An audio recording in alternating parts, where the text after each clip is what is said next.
Hey, everybody, and welcome to the Seal Podcast. Episode number mouth-watering. I've just eaten a banana, number 119 for April the 1st, but we're well past Yay. midday, so there will be no April Fool's jokes.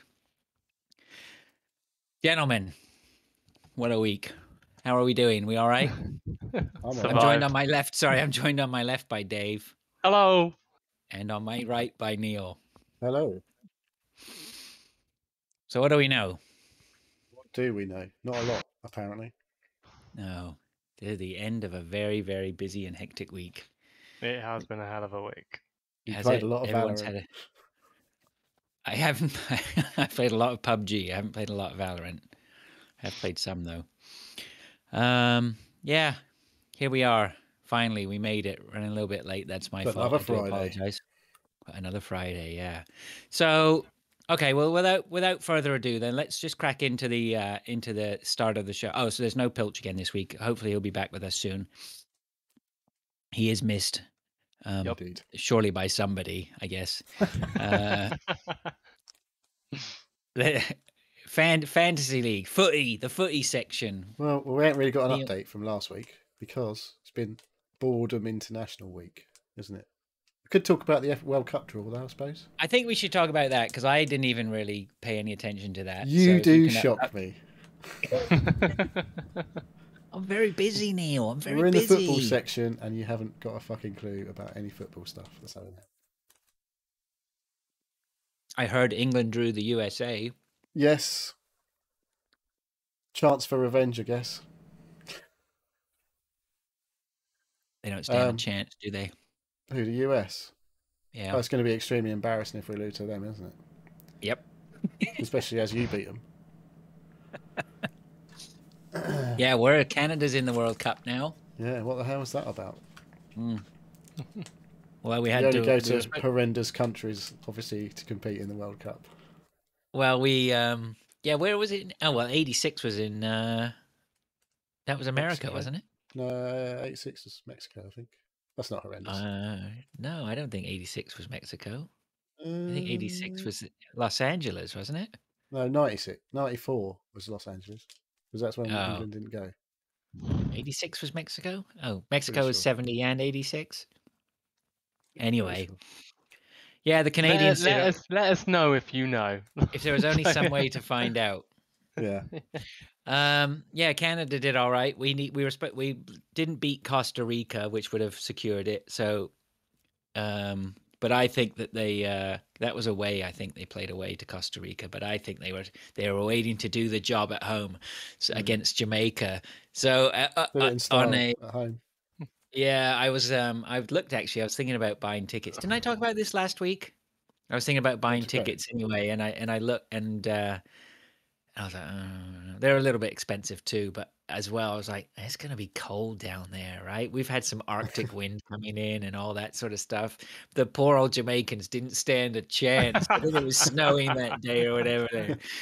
So. I was just imagining the Canadians and Jamaicans just fucking off the football and just like sitting in the park smoking joints all day.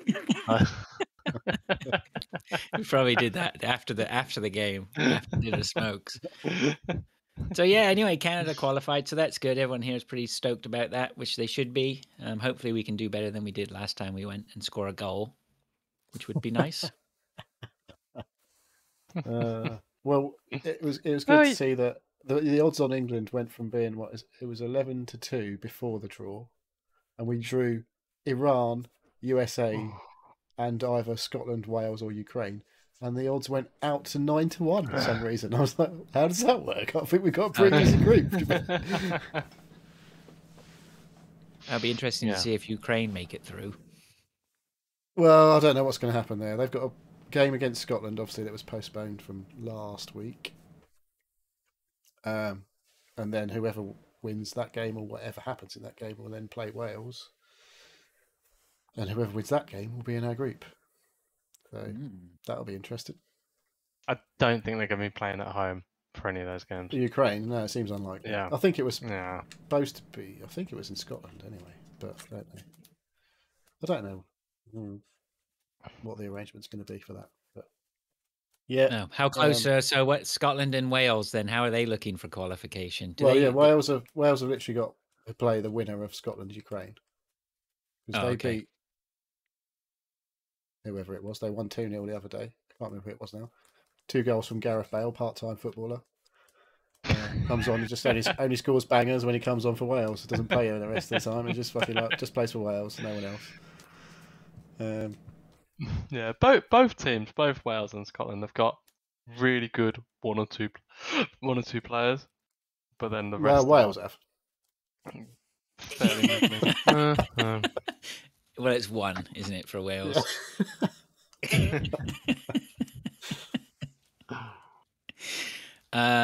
Yeah. Okay. Well, that's so. Anything else on the footy? Not Well, really. it's Eh? kicking off again. Fantasy kicks off again tomorrow. It's, Burnley and Everton excitingly have 2 games in the same week. Yeah, Two games in the same two week. of the shittest teams in the Premier League at the moment have got double game week. So yeah, I was looking. Good luck putting any of them players in this week. Yeah, I was looking at making a transfer in. I was like, I suppose I should transfer in a Burnley or Everton player. I was like, yeah, I'm not going to bother. I can't believe I just said that. I save my transfer for next week. Yeah, I've definitely banked one for the following week because I looked at it and went, nah, I'll just leave it as it is, I think. Yeah, I think so.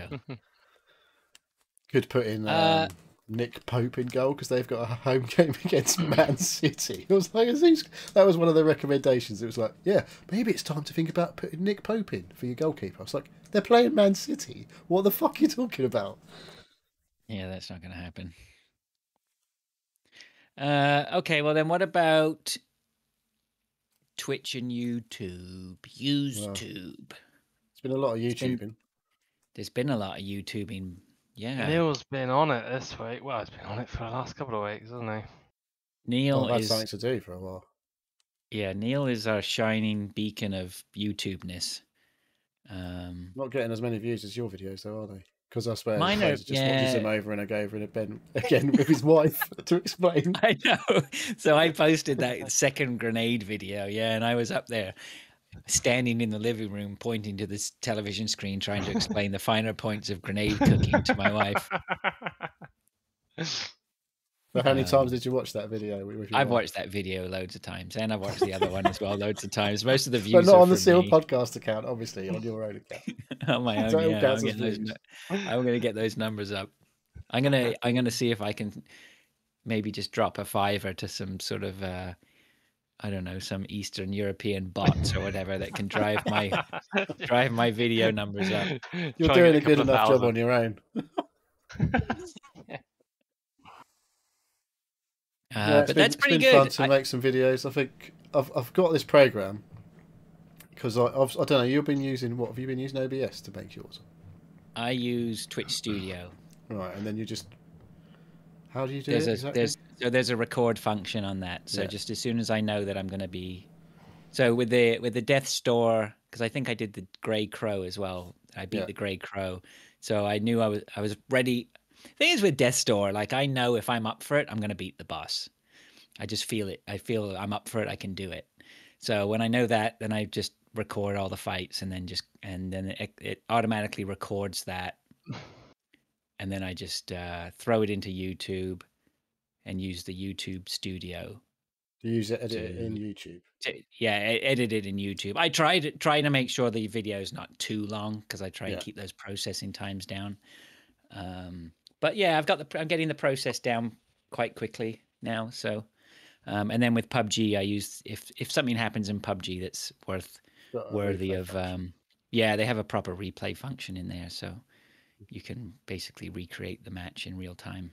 So yeah, I've been recording using OBS basically, but what I do then is I've got a raw file that's, I don't know, depends how long it's been. Could be 2 minutes, could be fucking 30 minutes or an hour, depending on how long it takes to beat a boss. And then, depending on how it goes, I use another program. It's a free video editing program called One Shot. And I put the file in there, and you can like trim bits off, cut it out, and stuff like that. Do a bit of editing, and but yeah, it keeps crashing. It's a fucking pain in the ass. But I'm not paying fucking 300 quid for whatever Adobe program you need to do the same thing. That's just for a year. There must be better options, free options out there, surely. I don't know. It's a good, but I don't know if it's to do with me having it in 1440p. You can edit up to 4K, but if you have to run the preview window at a much lower resolution, and I've upped the cache to like 4 gig or something of RAM. I think if I had more RAM, I could just up the cache and it'd be fine. I think it runs out of memory and stuff like that. Okay. I think if you just stream everything on Twitch, you'll be able to. Yeah, but see, I could stream it to Twitch, but then I'm getting shady. We talked about this last week. 720p. We mentioned this last week. It was janky. The Twitch export is janky. That's why my videos are suddenly have increased in quality because I'm recording at 1080p at 60 frames rather than 720p at 30. Yeah, and it's like I'm recording at 25,000 bit rate instead of streaming up at like 4,500. So, so you can do anything on YouTube. You can do 4K, obviously, because it's not, and it deals with it for the user at the other end. I wonder what streaming to Twitch is like versus streaming to YouTube. I think you can. It all depends on your upload. It depends at the end of the day. That's where your limit is on streaming. That's why we need Filch. He's got the gigabit. But he's on Wi-Fi, so. Well, I think you can get as well, depending on your tier of stream.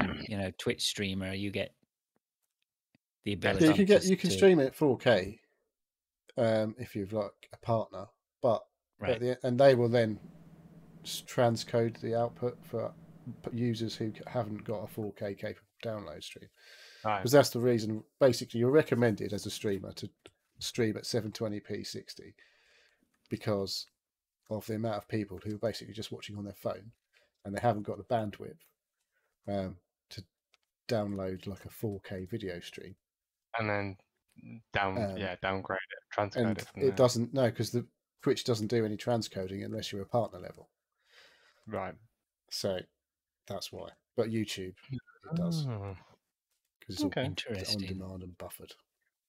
But yeah. If this was the veteran gamers, Duke would be spamming that buzzer sound by now, wouldn't he?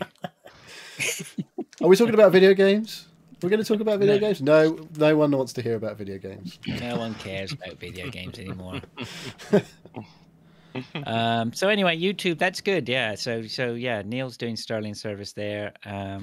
Not really been any streaming, but maybe we'll get to that sooner or later. Yeah, I'm switching over to standard OBS today, so we'll see how things go. Okay. I might start some streaming. I don't know though. I just want to. It's difficult. I'm only playing one game really at the minute. Really? What's that? You've never heard of it.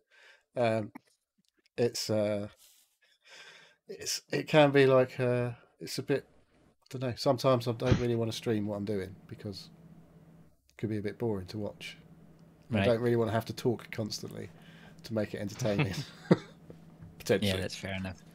I don't think, especially with a game like that, you need to. I just think people want to watch for the process. Yeah, but when I'm running around just picking up flowers and stuff like that, it's not exactly a great watch, is it?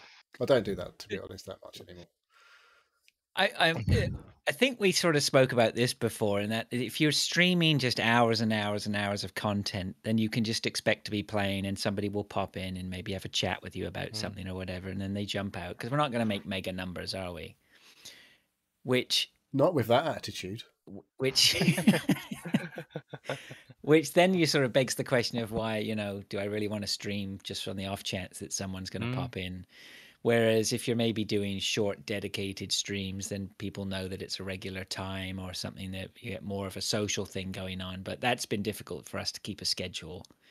So I guess it's sort of a catch-22, right? It's difficult to keep a schedule when you're constantly playing one game, like 6 hours a day. There's that too, yeah. Anyway, well, no, the YouTube stuff is good. It's good stuff. So tomorrow's video or Saturday's video, I think, is a good one. Is it sitting in the wings waiting to be It's ready, released? scheduled. Should be HD Oh, processed and mate, everything that by is now. amazing. That was a good one. That was fun. Hopefully, so today's one that went up was a bit meh because it was a bit of a quick one, but hence its tag was time for a quickie in the dark, which was appropriate for what happened. I watched that. It didn't last very long, did it? Pretty standard. No. I haven't watched that one yet. I'll check it out. Fucking typical. Thanks for your support. Might have been busy. When did it come out? Make sure you like and subscribe. I've watched some of your videos, so don't you take that attitude with me. And I've praised you for your work. Jesus, right? Yeah, I should what more do you want from me? Money. Okay. Anything to say about Discord, or not really? It's been the usual bit of chit chat about the usual. Okay. Let's move on then to the emails and our fan base interaction. We have a question here, or a tweet from Marty. Marty, Greasy Fish Lip, says, "Evening all. Hope you've had a good week. My question would be, do any of you have tattoos, fans or not? I have a couple, and I am a fan." I'm glad you're a fan if you have a couple, right? I have a couple of tattoos, but I don't like them. Yeah. Liking all the videos too, guys. Much love. Thank you. Thanks, Marty. I do not have any tattoos. Oh, I'm one of those freaks that with no tattoos also. Oh, okay. I have 3. 4. Oh, 4. 3 or 4, is it? Well, one of them you're not allowed to show on screen. It's right on the tip now. Just got a little. It's like a ruler. 1, 2. That's it. No, I got one on my chest. Got one on my. Got 2 on my arm, but that one was an addition to one that I've already got, and then one's on my back. There, yeah, yeah. So just black, just things throughout my life. I had first one I got when I was 21. Second one I had when I was 27 or 28, and then you just have the numbers printed on. Yeah. And then the other one was when my daughter was born, so 11 years ago, 12 years ago. Did you get something about your daughter being born? Did you get like a footprint or something? No, not at all. No, it was just literally I celebrated by getting a symbol and something else added onto my arm. Yeah. All right. It's just a calm.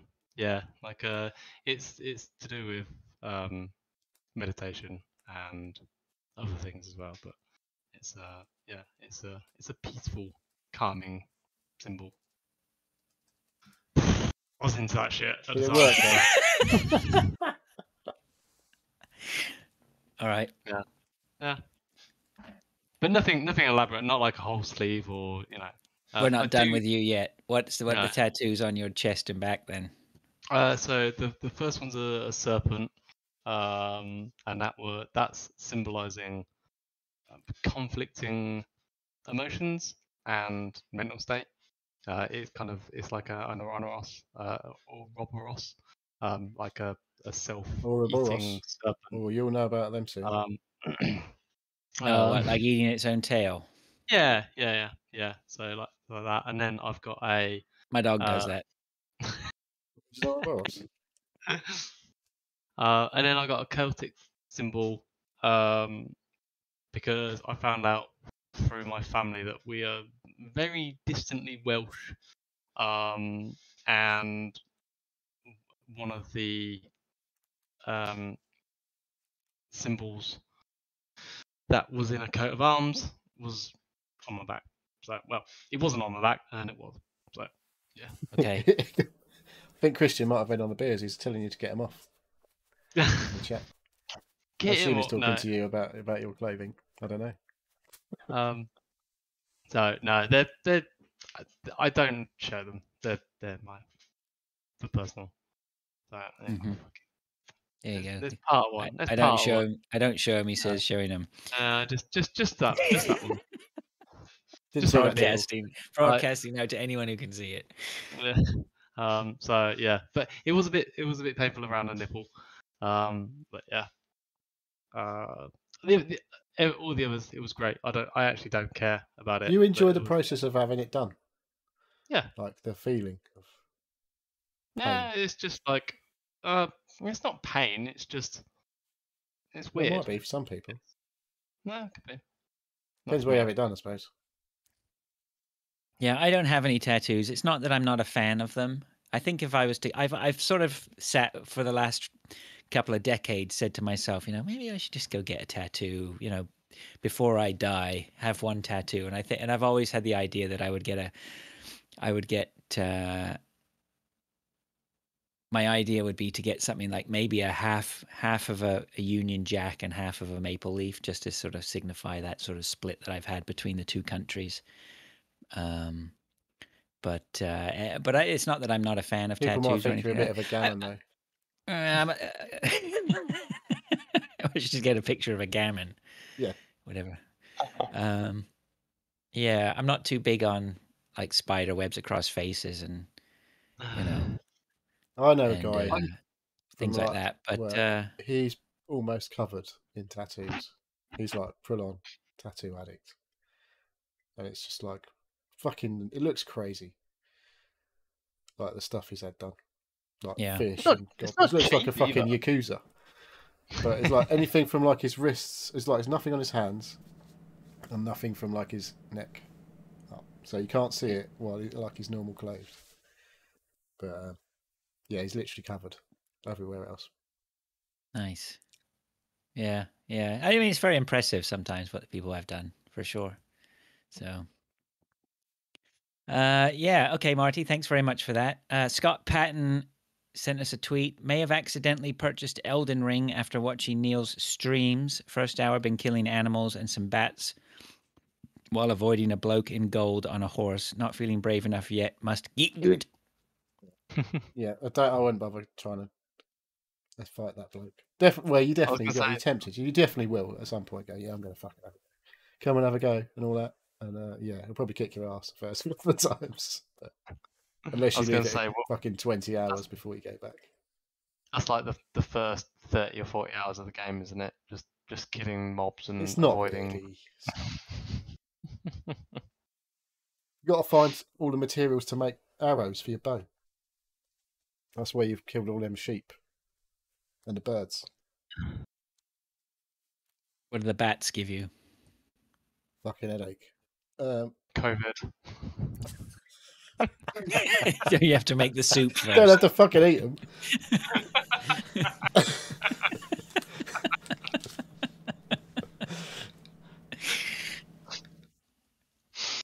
Oh, it turns out. Remember, I was telling you I went to that trade show last week. Yeah, I was speaking to some. No, I didn't have bat soup, but I was speaking to some guy from another company. Like loads of them came down with COVID. Apparently. Oh my god! What, you've survived? I dodged a bullet. Yeah, I seem to be okay. I was convinced earlier on this week I had it again within a month. I felt like so shit the earlier on this week. I was like, what is going on? But who knows? Maybe I've got it again. Just haven't tested since Tuesday. Yeah. Well, I think all our numbers are starting to rise again, bizarrely. Who would have thunk it? Oh, no. Like, taking out all the restrictions and needing for masks and everybody can just do what they want. And numbers go up. What's going on? Visible eye roll. Yeah. Okay. Thanks, Scott. Appreciate that. Get good, please. You will. And get brave. Lord in Discord, Lord said, "Stop spoiling Elden Ring." Don't know what he's talking about. Yeah, I don't know. Don't know who that's aimed at. I don't know either. How can you spoil a game? I don't know how you can. It's funny actually, is that you talking about it so much, I don't feel like you're spoiling it for me. It's like it strikes me that there's so much going on there that I can't take it all in. That by the time I come around to play it, I'll be fine. Maybe some of the bosses. I'm getting my fill of Elden Ring like through Neil. I'm living my Elden Ring life. I think you're right, Dave. Yeah, but you won't. It's not the same. It's not the same as. Oh God, here we go. It It's Inscription 2.0, isn't it? Is it though? Let's move on then to what we've been doing, shall we? I'm going to start with Dave because I haven't got Dave's here. I printed my notes. Oh no, Printed them early, but I printed them before Dave filled it in. All right. So yeah, I was going to just talk about the F1 in Jeddah, Saudi Arabia, last weekend. For me, it continues and from the week before was an absolutely fantastic race with fighting up front. Some of the stewarding calls were a bit suspicious. Not the best. What explain to the layman what the stewarding calls are? In regards, so the stewarding in this race, there was a car broke down. I think it was a Ricardo broke down just in front of the pits, which they should have closed the pit lane because it was dangerous for anybody to go into the pits because Ricardo's basically blocking the pit lane, blocking it, but they didn't. So people were coming into pit, and then did one go in? Is that only one that went in? Or was that a different race? There's a couple of people who went in, but when they finally the F2 closed, races, I think it happened. Was it F2? Yeah, I can't remember now. But it was a sort of it took a while for him to close the pit lane, realizing that it was dangerous for cars to go in, considering these cars are driving around 190 miles an hour. So yeah, it was just a little bit inconsistent, but the actual racing itself between Verstappen and Leclerc was fantastic. And it's actually nice to see Leclerc actually performing the role as number one driver that he should have been for the last 2 or 3 years, which he hasn't. He hasn't had a car to do it with, has he really? He hasn't had a car to do it. But even comparing the same car last year with what's his name? Carlos. He wasn't the main driver. He shouldn't have been the main driver because Carlos was doing a lot. It was pretty 50-50 last year, I think, between the two of them. Yeah, they were pretty closely matched last year. Well, considering Carlos only just went into the F1, into Ferrari from McLaren, like Leclerc should have sort of been all over him, but it wasn't. But yeah, the actual racing, really good. And, rivalry's renewed, isn't it? From when they were like fucking about 12.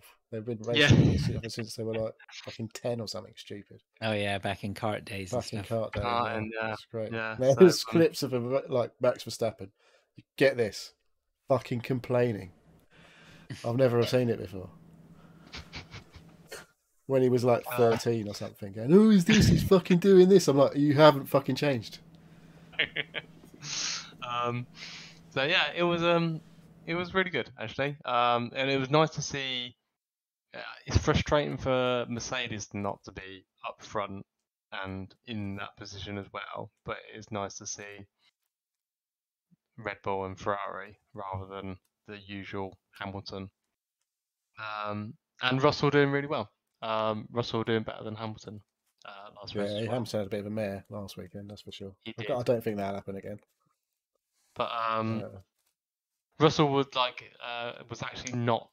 I don't think you saw him like 3 or 4 times in the race. I think it's weird. It was just like he said he had a bit of a lonely race, but he finished like, what was it, 4th, 5th, or something? Fifth in the end. Fifth, yeah. But yeah, actually just driving around in between the top like 4 cars and everybody else. So the top runners, Red Bull, Ferrari, and everybody else. And, he had a good race, but again, didn't see much of him. So yeah, looking forward to Australia next weekend. Yeah, it's first time in a while in Australia. Yeah. Considering Australia was the first one that was cancelled due to COVID in 2020 March, I think it was. I know Australia used to be the first race of the calendar, and that goal changed around. But yeah, it was it'll be good to go back there. So can't wait. Yes. I've been watching Star Trek Picard. The second series now, then. Second series, first 4 episodes are now on Amazon Prime. I think they only do like 8 episodes of the seasons. I think. Don't quote me on that. Oh God. What's his name? Jean-Luc Picard. Patrick Stewart. He's looking old. He is old. He's not looking old. He fucking is old. Yeah. And I know that the story is set like after his retirement from everything, but he's all right. I think it's good that it's got a really good cast around him with some well-known characters like Seven of Nine, being one of them who plays the character well. And is that a real name then? Just coincidence that she's I called know, that in the TV show. I don't know what her name is. I only know the character's name. But there was a character from the last season, a Spanish or Hispanic character who is really well played out, and it's weird. It's called Star Trek Picard, but it should be this other guy. I can't remember the name either, because he actually steals the show. He's really good. It's still a really good, if you like Star Trek, to watch. But what I'll do is I'll wait until they're all released now, and then catch up. I like binging them. So that's the only thing that I've been watching this week. And then I've got some other bits and bobs about the cabin. That's what we're all waiting for, isn't it? Elusive cabin. Not the old Giffer Patrick Stewart story. We want to know about the young, fresh shed. So, shed is up. Shed's got a roof on. The roof's still not sorted. I need to put some slates on it because I can't sort out the guttering because it doesn't overhang properly. That's the whole thing. That'll be sorted this weekend. Don't worry about the roof. The floor's going down tomorrow. Yeah. Just move all your expensive electronic equipment in there. Don't worry about the roof. It'll be fine. Yeah, it'll be fine. Yeah. Throw a tarp over the top. It'll be fine. I bought my carpet tiles. Actually, I should have left one in here. I bought some carpet tiles that were called charcoal, and to me, charcoal is kind of like a darkish grey. I would say that's nailed on. Darkish grey, yeah. Darkish grey. No, these are fucking near on jet black. Well, if you look at a lump of charcoal, yeah, I know. Before it's been burnt, it's quite black. He's got a point.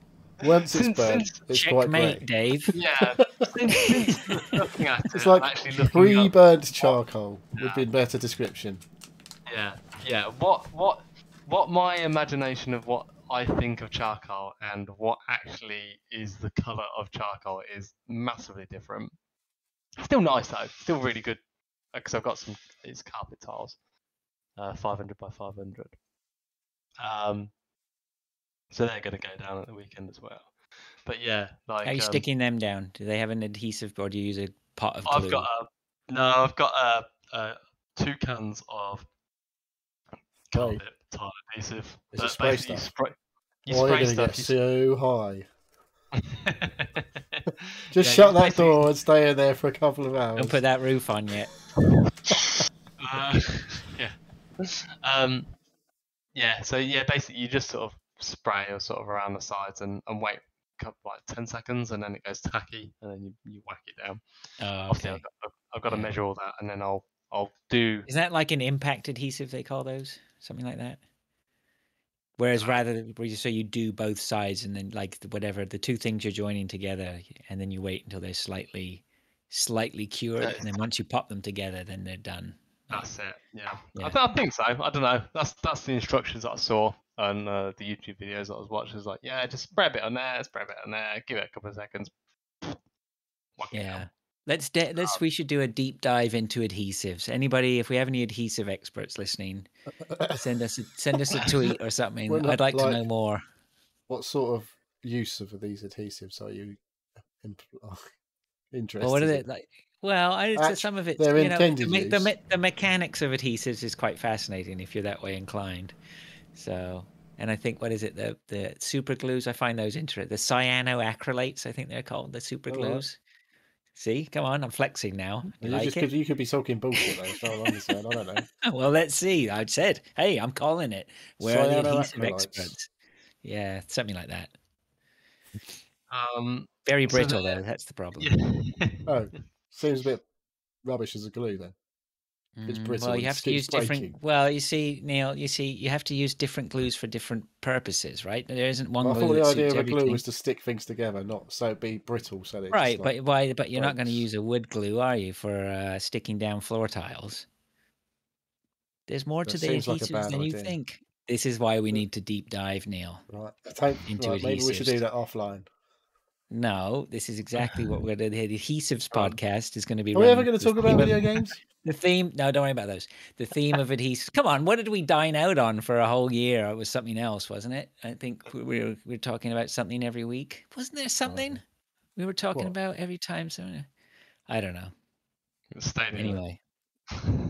As if adhesives is Stadia is sort of loosely video game related though. Well, yeah, but none of the point of the Stadia. The reason Stadia is so impressive is because none of us wanted to talk about Stadia.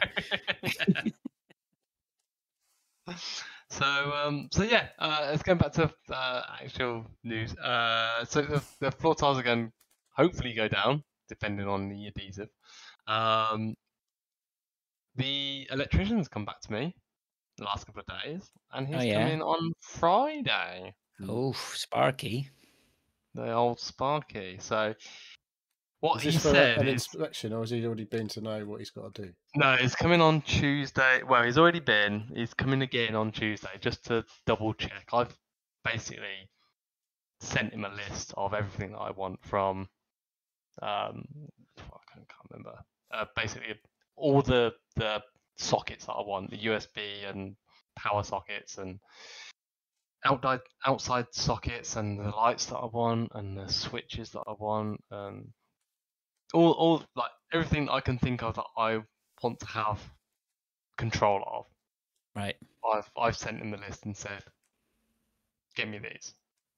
So that's good. He probably appreciates that, I would imagine. Hopefully, or it's unless, or he could be like, "Oh my God, this guy's done it himself." Fuck me, not this again. So yeah, I've already got all this Cat 6 cable that I'm going to run from my house to the. Oh my God, he's providing his own cable. Yeah, that's where I make my gravy. Is the cable, and he's providing his own. Yeah. So I don't know if I'm like. He'll come in and say, "I think you might want to upgrade that to Cat 7, mate." Yeah. You got a future-proof it now. Or if I'm the worst one. The thing is, Cat 6, like I'm never going to get up to 10 gig. Like, it's just not. Yeah, but it's duplex, isn't it? You got to think about it. It's going both ways. No. My router doesn't even have a 10 I've got a 2.5 gigabit port on my computer. Yeah, no, me too. I've got. Don't do it. It only goes up to 1 gig at the minute because my router's only 1 gig. But that's only like technically 500 megabits, isn't it? Because that's both ways. Yeah, no, I can see the Sparky turning up now. It's gonna be like that. Yeah, that sharp intake of breath. Oh, mate, you're not future-proofing, are you? Well, no. So I'm not. I've got a switch that's a gig switch, and like actually getting a 10 gig switch to use for Cat 6 is like hundreds of pounds. It's like, no, I'll buy this. Are you practicing now on what you're going to say to the Sparky when he turns up? Once you've got 4K movies on your NAS, you're going to need that Cat 7.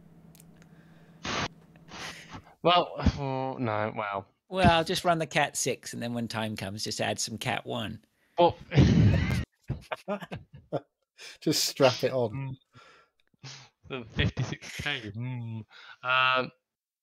Well, you know, is yes, there is a part of me that is future-proofing for the next 10 years because I know what technology is like. But like, the cable's going in the ground. I'm never going to rip that out. Like, I'll stick it in, and if I upgrade all my hardware, it's going to be in like a little pipe, isn't it? So all There's you no need to wires do, in the future. In the all you future, need there's to going to be do no wires. is when you need to upgrade it to Cat 7, is you tie the Cat 7 to the Cat 6 end, and you just pull it through, and it goes all the way through the tube, and it comes out the other end. It's going straight in the ground, mate. Not even. Yeah, but he's got to put it in with... something, in like a You're not going to pipe, put it in. underground. Not going to put conduit in it. No. Not running What? any conduit. Yeah, you want to. That's because that's why you want to do mate. that. I've just explained exactly why you want to do that. My mum has an expression that she always used to use: "Don't spare the ship for a halfpenny of tar." You're going to sink this for a little bit of conduit. Neil's got it nailed on. Not only is it going to protect that cable, so it doesn't lose any of its cats, but then you're going to be able to pull through that Cat 7 when you need it. Nah, I can't be asked. Oh, jeez. It's going to be a bigger job in the future. It's just going to be a bigger job in the future. Hand him a shovel when he turns up. Well, no, I've already dug the hole. The hole's been dug. Like, But you might as well buy the conduit and stick it in yourself. No, I can't be asked. You will be asked. You can be. When something chews through that cable and you have to fault find it. Well, we'll see. We'll see. Maybe I will. Maybe I'll have a second thought. You ain't gonna do nothing. So,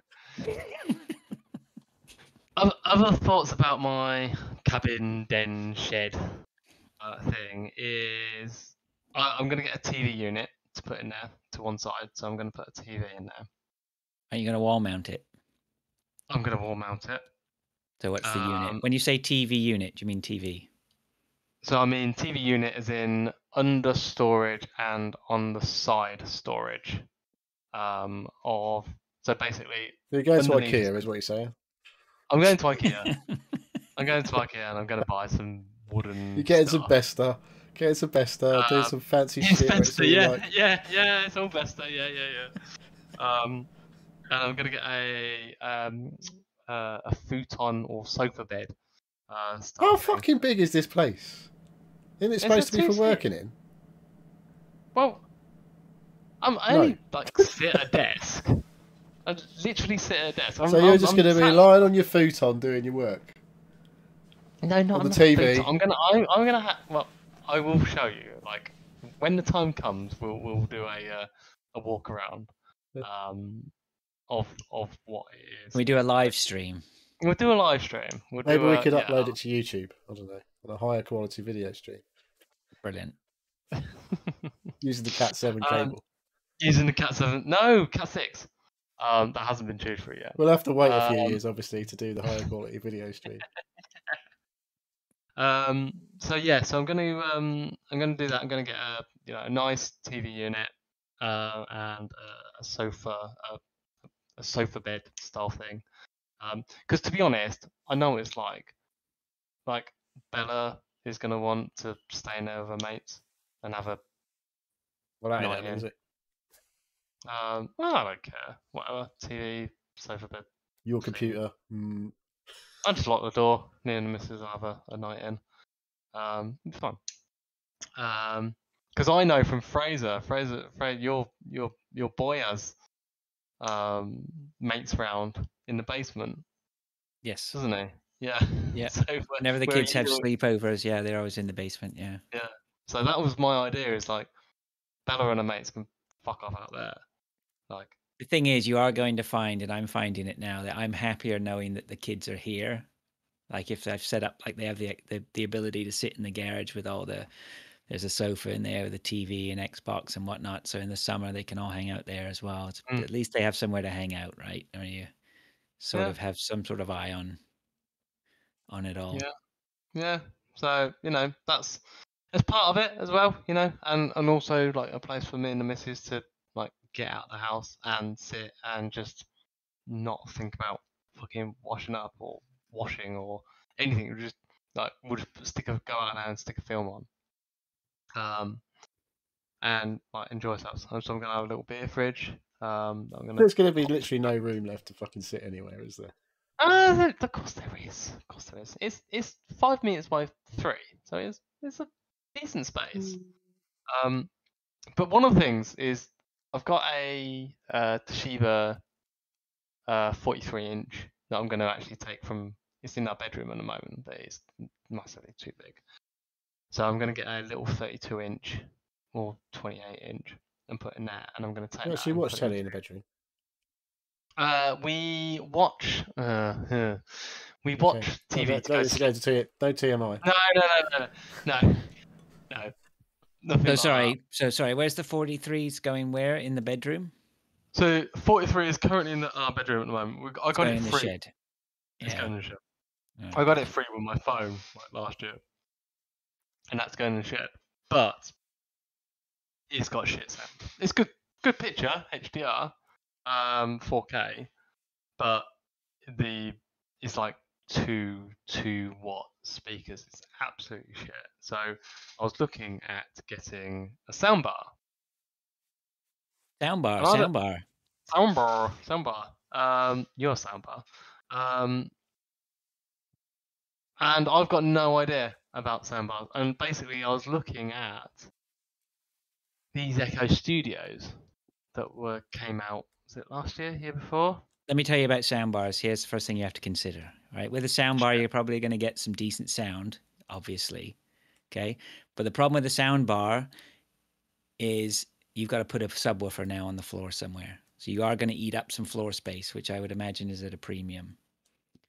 I would say your best bet is to probably get a couple of decent bookshelf speakers and have them mounted up out of the way with a discrete amplifier.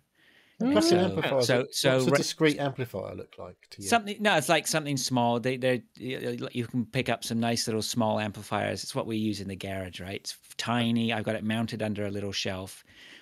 You're not going to put out massive sound with it, but you're going to put out decent sound, right? Certainly enough that's going to fill the shed. So that could be one option. I'd just say the sound. How do you connect that to the TV or Fire Stick that I'll probably be using? Most of them have RCA jacks for an audio out or an optical out. A lot of stuff nowadays is HDMI ARC. If you've got an ARC on your TV, you just plug an HDMI cable straight in. Usually. But if you go if you're now talking an amplifier which can handle an HDMI, where you're basically now into a receiver, you're looking pretty big unit, like a proper stereo unit, right? Right. I would have thought. Well, you could probably just Bluetooth it. Yeah. Some of them are Bluetooth. Yeah, that's for sure. I don't know. You might not have Bluetooth on your TV. I have a mixed experience with Bluetooth on my TVs. I don't like Bluetooth. I don't like any possibility of latency. I like everything wired where I can. But there's certainly options. But Bluetooth is definitely good for not taking up space because it's literally like nothing. So yeah, I've got Bluetooth headphones. Is a good idea. But that's obviously not great if there's two people watching. So unless you have one on each left and one right on the other person, obviously. But you're missing out a little bit there. See, because I was kind of looking into it, and like this Dolby Atmos, like the surround sound experience with a single soundbar. Okay, don't do that. It's not going to happen. Don't get sucked into all that. There's a reason that Dolby Atmos requires like 7 speakers minimum, and 2 subwoofers, right? They are not going to give you. You are buying a box which is small speakers and a subwoofer. Like just break it down into what you can see. You get what you can see, right? There's no magic happening. I mean, it might project slightly because some of the speakers are all over the shop, but you're really just buying a subwoofer and a smaller speaker system, smaller speakers to balance out. And the problem with that, I had a system that was I didn't have a sound bar, but I had one of those systems where it was smaller satellite speakers and a subwoofer, and my mid-range was just junk, right? There was just so much missing in the mid-range. When I swapped to like just some decent bookshelf speakers, it was like night and day. So yeah. So you can get a lot more for a lot less than you think. Yeah. See, that's the thing is I do have the space. I do have verticality. There is things I can put up high because of the fact that it's an apex roof. So there is room for above head items to place. And I Right. suppose if you're saying satellite speakers, Yeah, you can even put a small shelf up there and have a decent amplifier up there and stuff, you know, or yeah, pick up a receiver. You could put a 7-point something. Like if you're going to put a sound bar in, you're going to put a subwoofer on the floor. Well, now you could probably put in a decent full-on surround sound system if you've right. got space to mount speakers up and stuff. You're So getting some Yeah. soundproofing on this place as well. your neighbors are going to love you. Neighbours, wow, I don't give a fuck about it. Has it got fucking double glazed They're not going to windows hear and them, am everything? I? Yeah, it's all double glazed. It is all Cavity no. wall insulation. It's all thermoplasty insulated, and yeah, I've got like 6 inches Got of eggshells all insulation. over the walls and that. Eggshells, not eggshells. No, Egg boxes. Egg box. You're doing it wrong if you've got eggshells. It was clearly far too fucking loud if all you've got left is eggshells. Where I'll be sitting for my podcasting, YouTubing, working environment, I will have the fancy schmancy multi. I don't know. He's waving his hands around. He's I'm doing that thing waving, again. I'm sort of I just got gesturing. transported to 1992. He's just missing a face mask and his gloves. I'm gesturing differently shaped flat areas that sound bounce around from. Right. So yeah. So okay. All right. yeah, Well, look, I'm gonna let's move you on from your from Shed. Shed's had enough now. Okay, we're done. We're done with Shed. Anything else? Week. Till next week. Yeah, of course. No. That's okay, me. Neil. Because I'm going to segue from mine into my games. So let's go, okay. Neil. Right. Well, I won't be long. I have been watching Drive to Survive, just to go back to F1 briefly. Watched the next few episodes of that while I was doing my ironing. Had another blast of ironing and watched about 3 episodes of that. Nice work. It's they just keep plugging the end of the season every time. Every end of every episode, it's like, oh, there's what's coming up. It's the big one. It's like, yeah, I was there. I watched it. You don't need to keep plugging it every fucking week, but it's still alright. It's alright. I didn't watch the last episode because I know what happened. Because you knew everything that happened. And it's quite fresh in the memory, really, because it was quite. Yep. You know, yeah, I don't think we're really going to learn much, to be fair. One thing I have done this week. So I got a little bit of little bit of money in my skyrocket from. Oh yeah. I took my Oculus Rift to a shop and got some money. Wow. Did you really? I haven't done this before. I went to the CEX, or SEX as they like to refer it, to make it sound sexy. Right. I don't know if it's just me. Maybe it's a northern thing, but mine didn't smell. It was not a smelly shop. It was fine. It was quite clean, and it wasn't particularly busy, and there was no odours. So, win-win. Yeah, but yeah, I checked it online before I went. And Are you smelly? Is that what you checked? Yeah. It's like looked at the TripAdvisor. Not smelly. Good. TripAdvisor. Nice. It's so yeah. I've never done this before. Never fucking take anything anywhere to sell it. Never eBay nothing. Just goes to the tip generally. I was like, I asked my brother a couple of weeks back on the day before his birthday. I was like, "Do you want to buy my Rift off me? I'm getting rid of it. Do you want to buy it?" And he was like, "Oh, don't know. Fucking Oculus, blah blah blah. Facebook, rah." He asked me the other week, could I buy him a game off of Games Planet? Right, because he didn't want to set up an account on Games Planet. I was like, right, fucking pain in the arse. He's a fucking pain in the arse. I'm like, you don't do anything. Why are you obsessed with not fucking putting your details anywhere? Anyway. Why am I doing this for you? Anyway, this would be the question. In the end, he just wanted to get a key that he could put into something he already had an account for. But it wouldn't let you do that. He had to sign up. Even if I was to buy it for him, he'd need to get an account. I was like, you might as well fucking do it yourself, because you have to get an account anyway. He was like, no, I'm not doing it then. I was like, fine, whatever. But he fucking hates Facebook. He's not the only one there. So he's definitely like, I'm not fucking signing up for a Facebook account just to get a VR, blah, blah, blah. I was like, fine, whatever.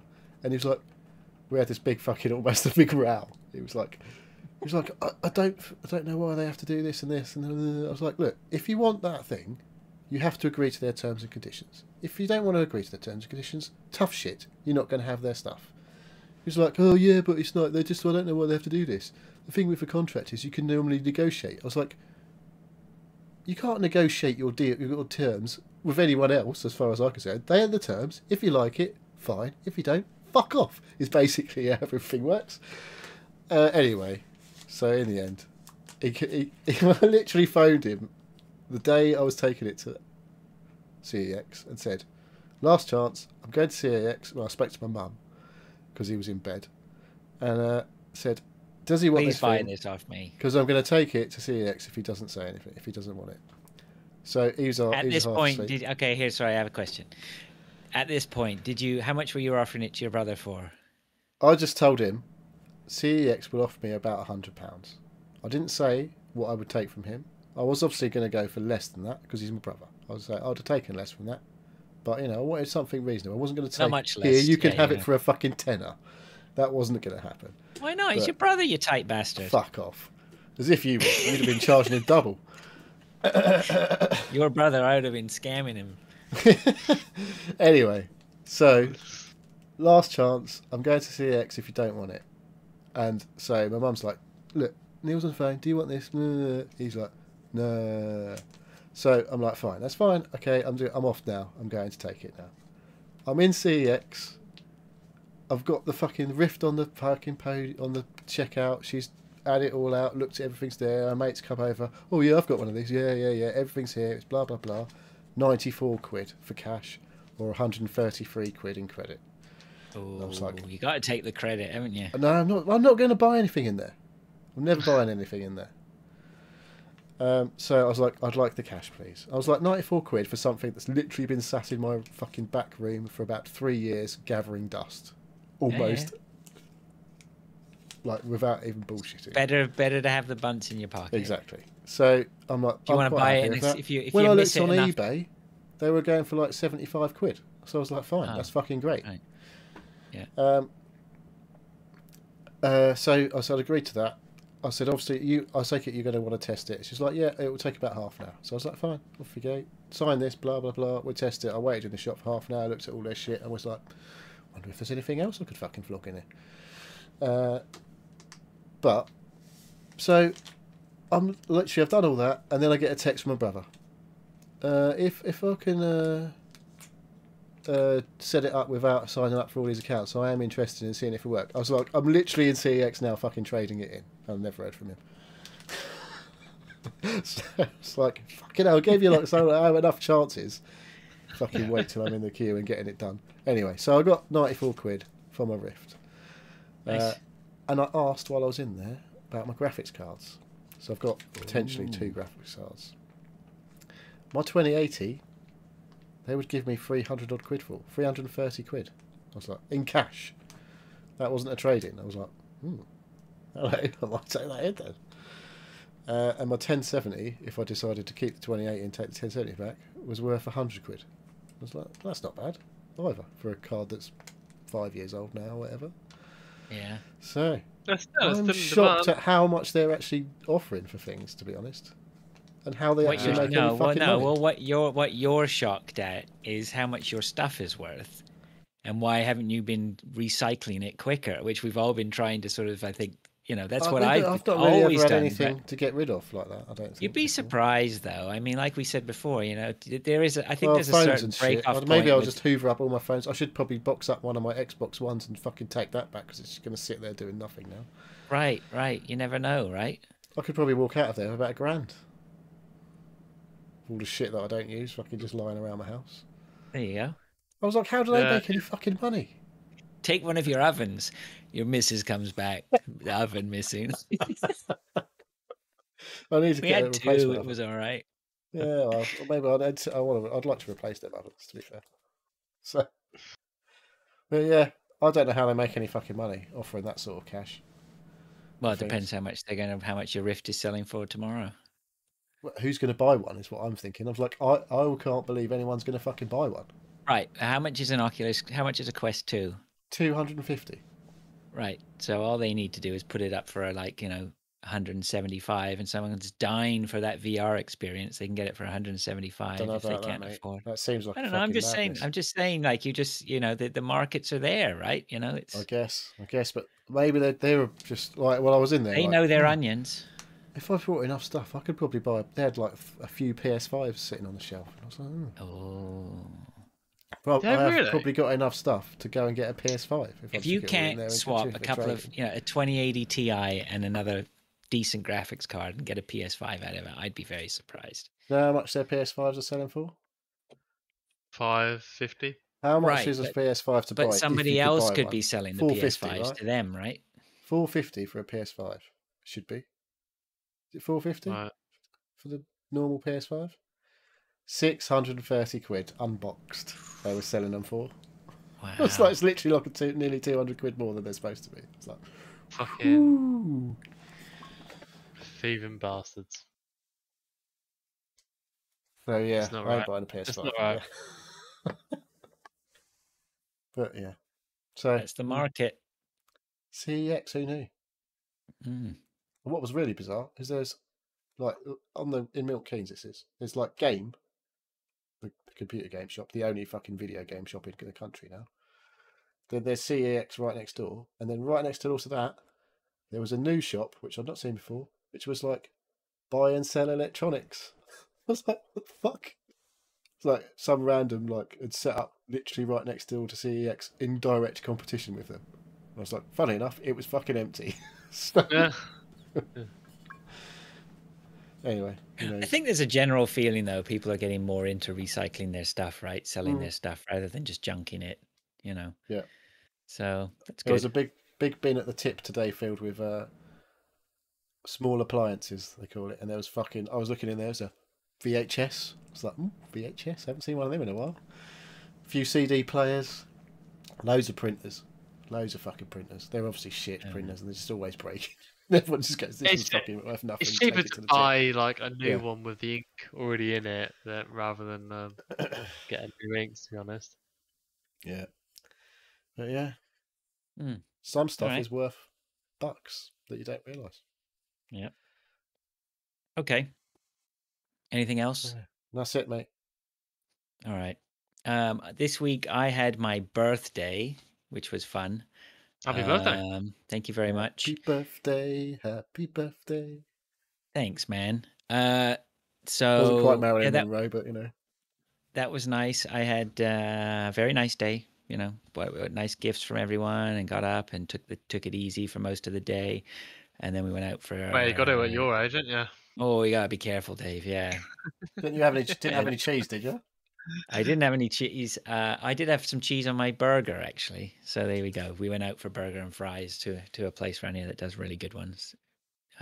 Sit down meal. So that was good. McDonald's.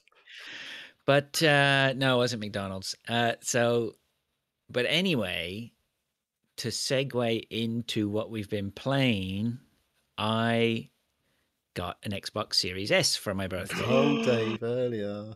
This is what I knew this had happened. Neil predicted this. Yeah, so that was good. I'm pleased with that because I wanted to get one of the Xbox Ones hoofed out of my basement, and because it's just the experience on the Xbox One was getting tough, right? You know, most of the small indie games were okay. Anything large was just a nightmare. Either did you play Death's Door on it? I played Death's Door on it. It just looked terrible on the Xbox One for some reason. I can't remember. Yeah, that's weird. Oh, here we go. Fraser's gone again. Oh. Fraser's broken. So he'll be back shortly, hopefully. What is it with this thing cutting me out every time? I don't know. It's your dodgy laptop. Oh, mate, it's brutal. Don't forget to turn your camera back on when you're ready. Oh, yeah. Death's Door. So anyway, Death's Door. I haven't played on the Series S, but I have downloaded it. But anyway. Have you not finished it yet? No, not yet. But anyway, before we get to what I've been playing on it. So I got the Series S, went down to go plug it into my system downstairs, see if you can spot this. See if you can see if you can head this off at the pass. So I went downstairs. You went to plug an optical cable in it, and it hasn't got one. Bingo! He's got it straight away. Yeah, yeah. So I run. So basically, my system down there is not an HDMI receiver. It's an older one. So I run optical in from the Xbox into the receiver.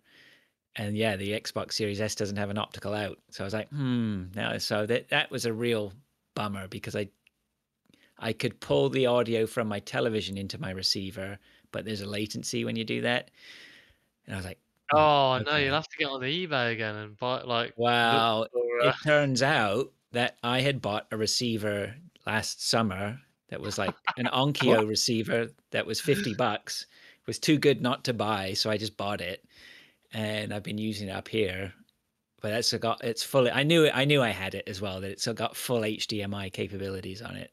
So I just had to spend time ripping I took the Denon out and put that upstairs and put the Onkyo downstairs with the HDMI and everything. So I set it up. Anyway, it was a little bit of a faff. It took me about an hour or two to get it all set up, but I finally did. Yeah, and it's great. The moral of the story is buy the cheap shit that you can because you never know when you need to use it. Well, I saw a receiver. Box of cables. I saw a receiver yesterday for that was $50, and I was like, I should buy that. It was just some guy was totally undervalued what he was selling. But see, I have a problem where I don't see things that are only 50 quid. I get an email from Richer Sounds going, look at this Dolby Atmos receiver, and I'm like, that does look nice, and it comes with a PS5 and all these speakers for £2,500. And I'm like, oh yeah, that's all. That's quite a good deal. Yeah, you need to slum it a bit more, Neil. So anyway, the Xbox Series S, yeah, I got it set up. I mean, it was pretty seamless. Logged in and it said, "Oh, we've detected fixed cloud save for all your profiles." Pressed a couple of buttons and it was set up. You used the app to set it up? I didn't, but even just doing it on screen was fine. Really didn't take very long. Because I knew I would have to set up the app anyway. So I was like, I can't be. If I'm going to set I up already had the app. It was a fucking doddle. It was just like ding, ding, ding on the app, and it was like, wow, just started downloading everything. Yeah, so it's a Series S you have? Yeah, well, I don't have it. It was my son's bedroom. Yeah. Super quiet, so it's nice, super small. Yeah, it's a nice little piece of kit. I mean, it doesn't have the power brick, which is great. Yeah, it doesn't take up much space. It's a nice little piece of kit. I think the controller's pretty cool. Yeah, so I'm pleased with that. Got that set up, and then got stuck into some games over the course of the week. So, shall we move on to what we've been playing? We're not going to talk about fucking video games, are we? Yeah, you're not going to believe it. We are. Fuck that. I think we should end it now. So I played Nobody Saves the World, all right, which you had played before. So this is from the Guacamelee guys. Yes. That game is pretty difficult. I'm still trying to figure it out. I've sort of done the first dungeon with the rat. Right. But I haven't got much more than that. So I need to sit down with it and put some more time in it. You haven't really scratched the surface, I don't think, to be honest. No, I've started to do some upgrades, but I still feel like it's just tutoring me on the upgrades. Some of them you can't avoid, so it's not really letting me make choices. And so I'll stick at that. So it's not really worth me talking too much about that because you had to went to the effort of finding that video. Yeah, I need to play more of that. The other thing I downloaded was The Pedestrian. Have you seen that on? Yeah. I'm not sure if that's on PC Game Pass. Yeah, I think it is. I'm pretty sure it is. I'm not certain, but I'm pretty sure I saw it on there. So the Pedestrian is basically a side-scrolling. I would say it's a side-scrolling platform puzzler. Yeah. But I suppose the hook, if you can call it really a hook, or its special or its neat thing is the fact that it's sort of based around real world signs. Like I think the character I'm running with right now is the female character from a bathroom sign. So she now runs across the screen and in and out of places and stuff. But at its core, it seems to be a little bit of platforming, but mainly it's a puzzle game. So every time you go a little bit further, then it presents you with a number of different sort of pieces, and you have to somehow figure how to connect all those pieces so that your character can run through them all and get to the other side. It's easier to see it than explain it, but that's basically the premise. And the problem it looks cool from what I've seen of it. It looks neat, but the thing is, by the time it was throwing me my fourth puzzle, I was like, well, I'm not really in the mood for doing puzzles, you know. And if I was, I think this originally was a mobile game. I've got a sneaking suspicion this would suit an iPad really well, being able to move the things around with you, like moving stuff around with the controller. It's not super difficult because you have control over the character. You have control over the character, but also when you get given like the segments of the things that need to be put together or turned around, you can move them all around and draw lines between doors and things like that, which when you start having to draw things and drag things around, controllers aren't the best for that. It's not bad. So I played that for about half an hour. I'm not giving up on it, but I just need to be in the mood. I was like, by the time the fourth or fifth puzzle came around, I was like, I really can't be bothered to do another puzzle. But it looks pretty neat.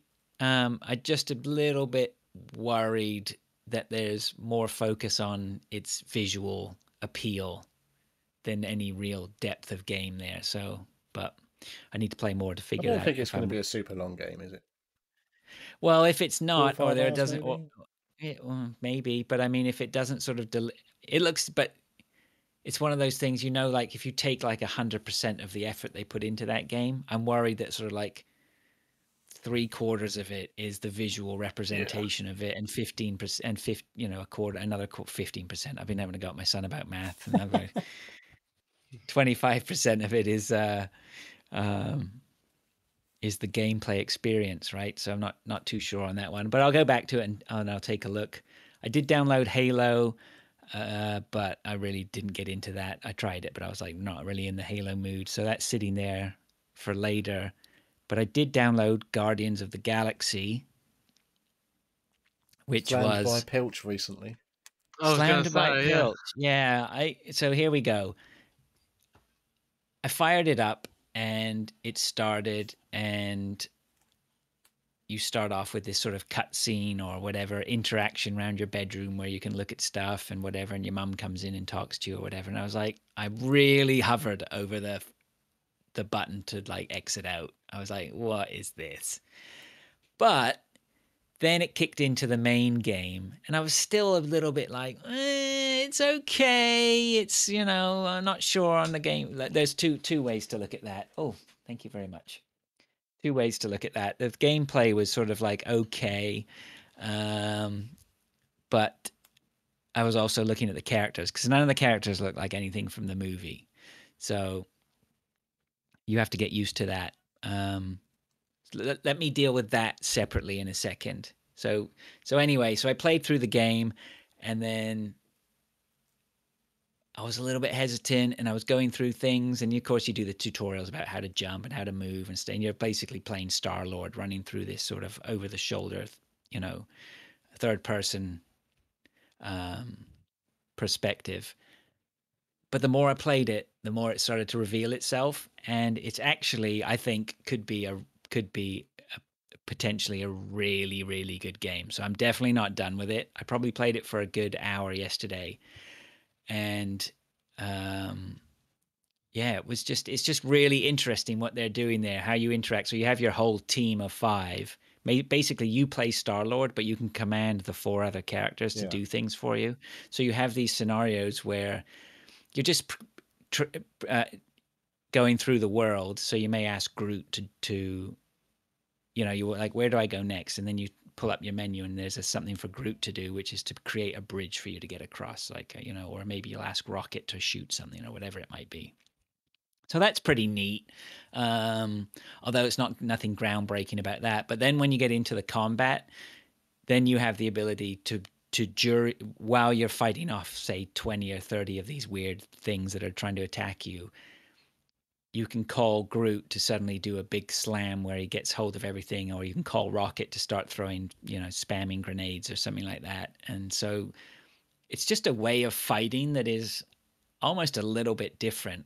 It's at the same time you're shooting stuff and throwing grenades or jumping around or doing whatever it is, and then you're still trying to command these characters. And it's not turn-based, which I think is the thing. You've controlled characters before in battle, but generally you've had that time to think about what you're going to make them do, whereas this is you're really running around in real time and just suddenly, oh shit, let me press my left bumper and XX, and that'll get Groot like grabbing a load of them and squeezing them to death or whatever it is he does.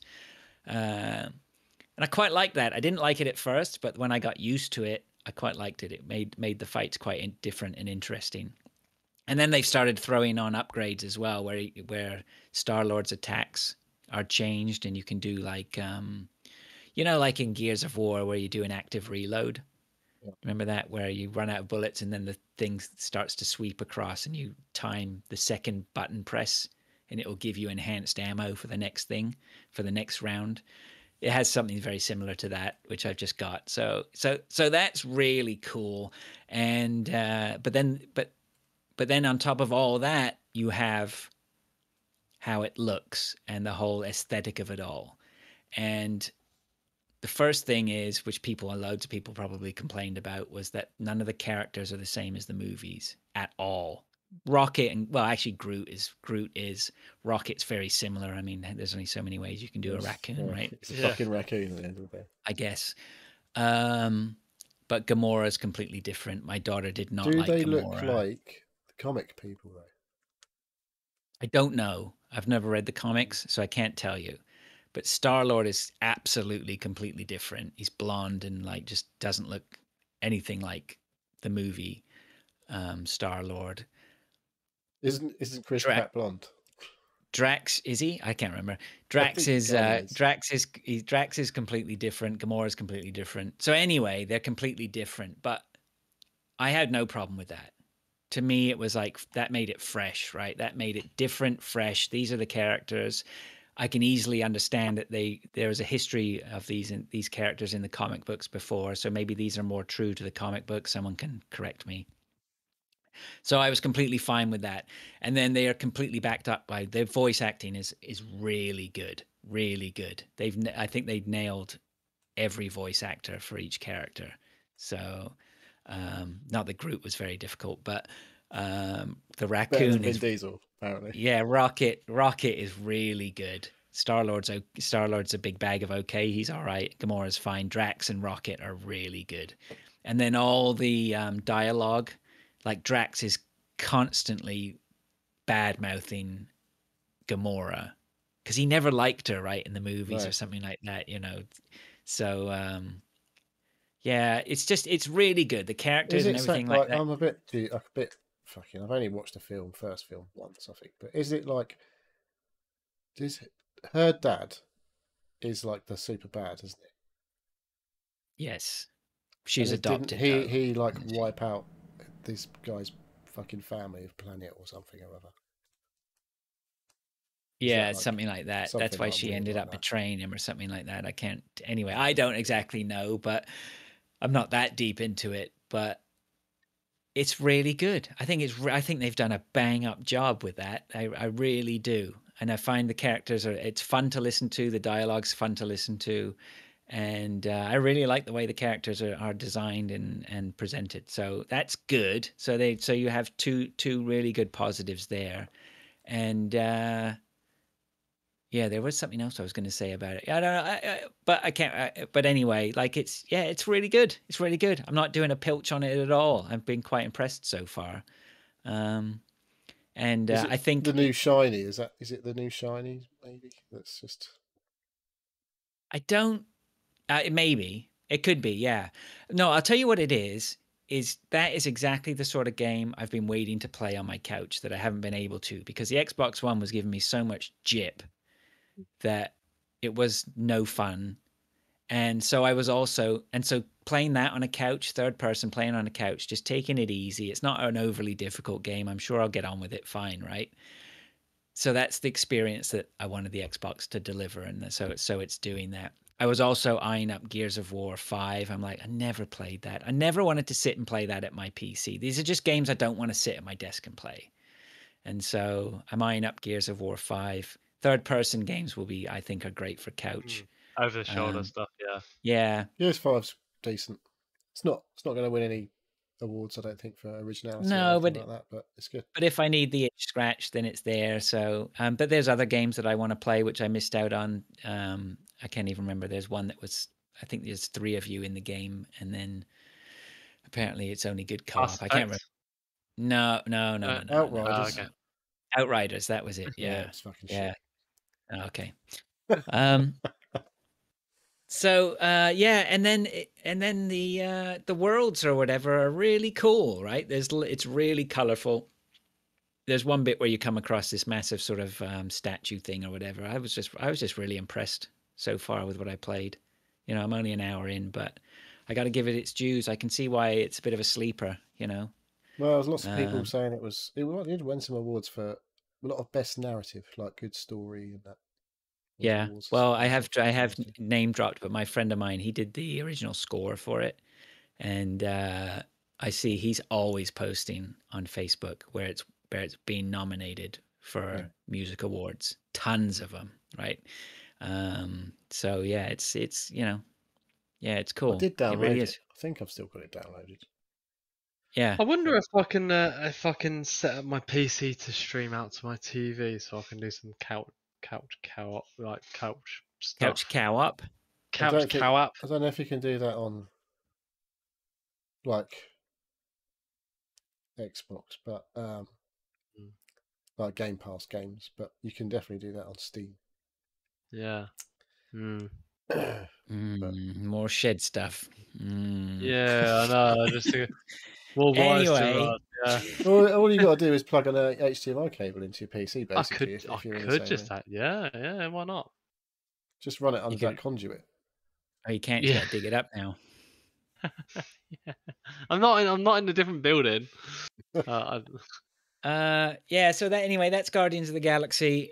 Watch this space. I think I'm definitely going to go plonk myself. You know, I think that's going to be perfect over the next couple of weeks or whatever, just to plonk myself and keep just chipping away through that. It's not very taxing, but it's quite entertaining. And then the only other thing I've got to say is I did log into PUBG today, and they have a new game mode, which is something I don't even know what it's called. But anyway, the whole premise of it is you fly in the plane and then drop. I think there's only about 25 or 30 of you drop on the map. And there's this giant chicken which is walking around on the map. And basically you have to either, the team that takes the chicken down wins, or the last team alive wins. Okay. But all the time while everyone's trying to take the chicken down or not get shot by other players, I think we figured out, like, chicken is secondary. Don't worry about the chicken. You only got to worry about the chicken if he gets really low because you want to get the final kill.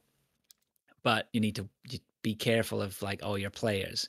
But the thing is, while you're running around the map trying not to get killed by other players or kill other players, there's a giant chicken running around and he launches missile salvos at you, and the whole of the circle is based around the chicken, right? So you have to, as the circle gets smaller and the blue zone gets worse, you get forced to be near the chicken, and he's brutal. Like, he does these missile salvos. He also poops out crates.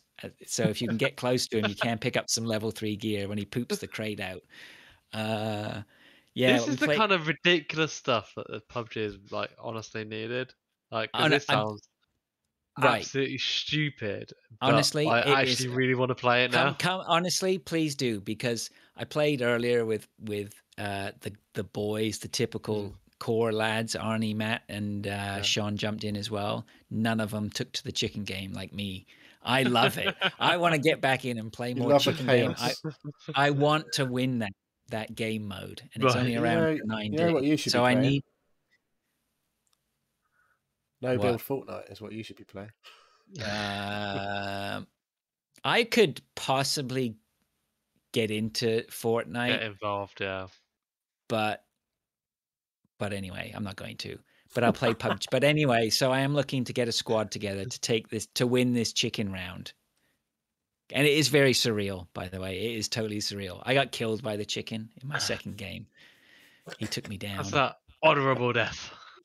I don't know, maybe. Yeah. So yeah, it's just better interesting. than that than somebody else, like another player killing you.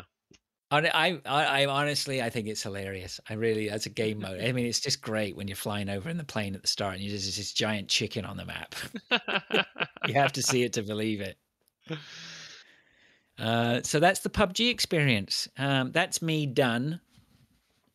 I think, what should we do? Should we go on to Neil? I said, no, go on to me first. Because No, you see, because I have a feeling that Dave is getting the old beers down his neck, and I'd like to leave Dave to see how messy it's going to get, and leave Dave to the end. I've had quite a few beers as well. No, it's all right. I'm detecting. I've seen Dave. He's got the 11 o'clock grin on his face. I'm squirming because I'm really in a way. I'm going for a pee when you do yours, by the way. So. Oh, okay, right. Oh, you're doing it right now? That's a bit weird. Yeah. I'll be back. So I've been playing a little bit of Inscription. I purchased it a while ago. This is a perfect time for me to go then, because I don't want to. I don't want to hear anything. So. Spoilers. Where's that? He's gone. He's left. Yeah, I picked up his Inscription. I completely forgot I bought this game. Randomly looked on Epic today. I was like, oh yeah, I own this. So I started playing it again. Haven't actually got past the first level bit yet. But I remember playing the demo, and I'm pretty sure I'm going to just sort of speed run through the first part. Okay. I hope. I think. No? Maybe not. I do know there is actually a add-on, additional bit. Mod? There's the Casey mod. Which is basically the first part continued. Yeah, so basically they've turned it into a rogue, like Slay the Spire type of game. The first part of the game. Because that's what I understood from the demo it to be like, is you die, you like resurrect, but with a modified card. Yeah. So yeah, I don't know. We'll see. There's lots of mechanics that you have yet to come across, I would say. Yeah. I will play it, and then I'll discuss with you. I think 2 people discussing it between ourselves. Yeah, I think is okay. At some point, I think Fraser's bought it as well, but I don't think he's played it yet. So at some point, maybe we'll have a spoiler show. We'll have a because it's a game we don't really want to talk about. Inscription cast. It's definitely a game. I've always tried to make sure I've not ever tried to give any spoilers away when I've talked about it. Yeah. But because it's something you want to experience fresh, without seeing anything. Fair enough. So I've also been playing some. I can tell you how relieved I am for that. Going to the bathroom. So you have also bought Inscription, is that correct? Inscription is sitting there, but I have said to myself, I'm not allowed to play Inscription until I finish Death's Door. Right. Fair enough. Fucking move on. So I've been playing some Dyson Sphere Project. Got a little bit of news about that. I accidentally loaded up my 89-hour save that I had for Dyson Sphere Projects instead of my new game, and I had no fucking idea what I was doing. And like, I kind of looked around and went, "Oh, I've got like, I literally like, I'd played it for about 4 hours on a new game like recently, and I was like, okay, I'm getting the basic ideas about how things, you mine various like iron ore, copper ore, stone, and how these things fit together. And you make things, and you create science, and you discover new things, and then I went into my 89-hour one that I'd played about 2.5 years ago, I was like, I've got no idea how. I don't think it was that long ago. It was quite a while ago. Oh, was it not? Okay. No, Maybe I it was we less think talked than about it that. on the only show before. Yeah, you definitely, because I remember you saying about the new. Oh, okay. About getting off the Earth or getting off somewhere where that was when the Right. game could become Maybe insanely I thought it was large. that long ago. It was, but Sorry, I wasn't that long ago, mate. no, I literally, I looked at it and I was like, I've got no idea what's going on at all. Like, yeah, I spent about an hour trying to work through the process and the chains of items, and I was like, I'm going back Of to what my you've built in the yeah, is of what that what I've you built. mean? Oh, Yeah, okay. yeah, like combining materials Right. together to create a Dyson sphere, and I think I where I'd stopped, I was in the process of creating a Dyson sphere around the I start. thought you did it. I could have sworn you did it. I think I seem to remember you finishing it. I think I'd got to a point where it was being done, and I think I was just waiting for it to be done because it just required effectively resources. done. Yeah, and it was there, and I think that's where I stopped. And then, but I looked at it today. Well, today, a couple of days ago, and I accidentally loaded up the save game, and I didn't have a clue, and so basically I realized to myself I have to play through it again to understand the processes. Yeah, I have to do the same. I have to, like, the only way that I will learn how to create the things that are required to do what is needed to create a Dyson sphere is to do it again. Right.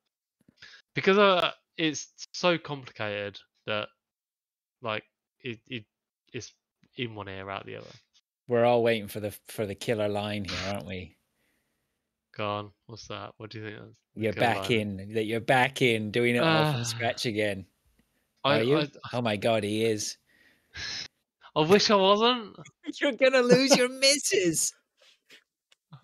Have you been doing three? Have you been doing 3 in the morning stints on it again? No. Because okay. No, it's been, well, the missus got COVID, so literally she's been in the bedroom, doing nothing, and so I've kind of like discovered what it's like to be a single parent for the last week, and it's fucking hard. Just looking after a household. Oh yeah. It's not the best. I just don't have you any have a time new for myself. appreciation for single mums, right? New appreciation for single parent families. And it's life, isn't it? You know, I had it for a couple of weeks. I was in bed for 2 weeks. So the fact that my missus managed to keep our household alive. I've only got one child, let alone like multiple children. It must be let alone having Your wife- 7. You've only got fucking one nightmare. child, and your wife's got 2. How does that work? Yeah. It's newfound respect for anybody managing a household alone. It's not easy. And the fact that I've been sleeping on the sofa as well, which I've not been sleeping. Here's the very thing, well, Dave. Here's so. the thing. This is where we can get ourselves in trouble. It is fucking easy, mate. You just get used to it, right? Yeah. Let's not big them up. Those single parents. Hey, it's piece of piss. I just need to shift them off to school for once a day. That's it, isn't it? Just be What's down so with hard it. about that? Yeah. Yeah, just stop whinging. So, and then because I haven't been playing, and I've put this on my list. My daughter has been playing Sims 4, and so therefore I've been playing Sims 4 because I'm behind her going, do this. Are you doing mods? No mods. There is the Sims 4. I can't remember who do Sims 4 now. EA. EA. I know because I've been on Sims 4 this week with my daughter. Okay.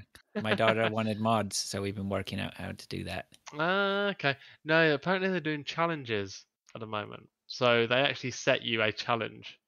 And the challenge that my daughter's been doing is create a supervillain or Brown a baby. be. Oh yeah. No. So she's been doing that. And I love playing Sims 4 as like a backseat gamer. Driver. Backseat gamer. I'm coining that term. Telling her what to do and how to do it. Oh And yeah. she's getting really, really pissed off with me. And it's really fun. While I'm doing the washing up or putting the washing in the washing machine. I'm just Yeah. asking my daughter says she tried one of the challenges on Sims 4, but I don't think she's doing them regularly. It's hard. They are quite hard. You Unless have to be sort of quite dedicated and. You have to be singly focused on. Yeah. Like, what's an And example of what a challenge might be? So one of them was to be the supervillain, like Oh, the you top said level sorry, of supervillain. Yeah. Right. So like that is the top level tier of one of the careers, and it's extremely difficult. The fact that you've got to upgrade your traits in a certain way, in a particular order, and be in a in the correct mind state to go to work and do all the back end work. It's basically create a single character, live in like the smallest house, most condensed area that you don't have to move around much, and just dedicate like 99% of your life just to work, just to do it. Like after like about 4 or 5 hours, it's it's quite hard work, but we got there. We did it. But yeah, it's quite interesting the way that because the Sims 4 and the Sims games are very open ended, it's basically create your own story. But now they're creating challenges for people to something to strive towards. And that is interesting in doing it like that. So yeah, it's quite good. I enjoyed doing that. And that's me. That was my gaming week. All right. Well, let's go into the main event. Yeah. I think maybe Guardians of the Galaxy was the main event for this week. Probably. Neil. Okay. Well, I played a couple of games this week. Been playing Halo still.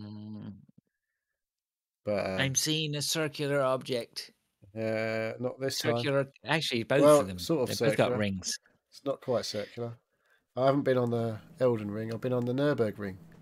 Because I've been playing some racing games. Look how they work together, people. That wasn't even rehearsed. I have been playing Elden Ring, but I have been driving some cars as well. But I wasn't driving the Nürburgring. Actually, I did a big lie. I was driving around the Montreal GP circuit for quite a while. It's a road circuit. No, it's not a road circuit. No, I don't think it is. No, it looks like a race circuit. It's got the Wall of Champions, the famous Wall of Champions on the outside of the chicane towards the start-finish line, where lots of people have spanked it in the wall. Because it's quite high speed-ish. Because there's a fuck-off massive curb on the inside of the chicane, basically, that can throw you straight into the wall on the outside of the end. So yeah, I've been playing a game, Automobilista, which is an old racing game from about 2013. It has had a sequel, Automobilista 2, which came out I think 2016-17 time. But I have both the games now because I bought the Sim Racing bundle that was on Humble Bundle for £15 British,